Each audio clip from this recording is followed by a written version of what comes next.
Hello, my name is Rocky Graziano, and I'm applying for your Chief Integrating Officer.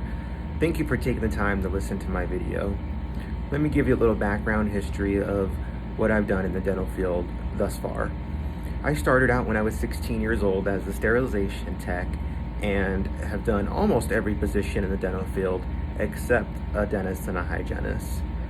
Dentistry is my passion. It's what I've grown up with. It's what I love doing. I love helping my patients, and I love helping my fellow team members and employees as well. My most recent dental experience was with IDS Dental, which is implants, dentures, and sleep disorders. I started there as a regional manager. We had roughly 2 locations when we opened. The doctor's vision was he wanted to open up roughly 7 to 10 locations and then sell it at that point and retire. The reason why I chose to go with Dr. Gardner, he was the owner of the practice at the time, is he was a very patient-focused doctor.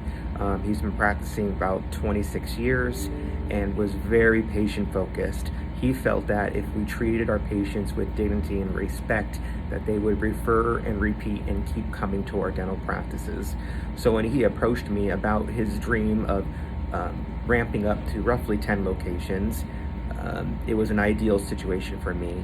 His thoughts were that he would handle the clinical side of the business, and he needed somebody to handle the business side, create operational manuals, HR manuals, P&L reviews, guidance of the team members, making sure that we're hiring the right people, and making sure that our philosophy stayed patient-focused. I was with that company for roughly 8 years. Probably about 18 months after I started, we grew it to 7 locations. They were all acquisitions from doctors that we were looking to retire, or maybe the practices were underperforming. One of my main duties was to go into the practice, have the due diligence, look at the productions, collections, the P&Ls, the patient, if the practice was patient focused, what we could do to turn that practice around if we were able to purchase it and move forward from it. Roughly 2 years into it, Dr. Gardner retired and sold it to a private equity firm. And from there, it was owned by roughly 3 different private equity firms. And at my end of my tenure, we ended up with 22 locations, 20 land offices, and 2 mobile offices, doing roughly about $46 million per year. It was an incredible venture. At my end of my time there, I felt that it was time for me to move on and start the next adventure in my life. I did some research regarding the traction, get a grip on your business, and a lot of the philosophies I think really fall into what I believe in, which is the vision, the process, the traction, the people, and issues.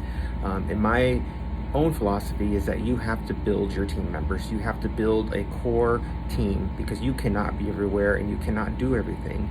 And you have to treat people with respect and with dignity in order for them to be able to follow you and follow your example and treat your patients the way that you need to be, or the way that they need to be treated. I truly feel that a great leader leads by examples, gets into the weeds, does the everyday tasks so that people can see that they're more than just talk.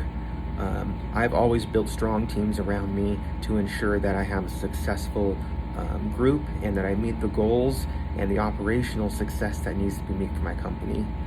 I hope you'll take the time to review this video and contact me with any further questions. Thank you, and I hope you have a wonderful day.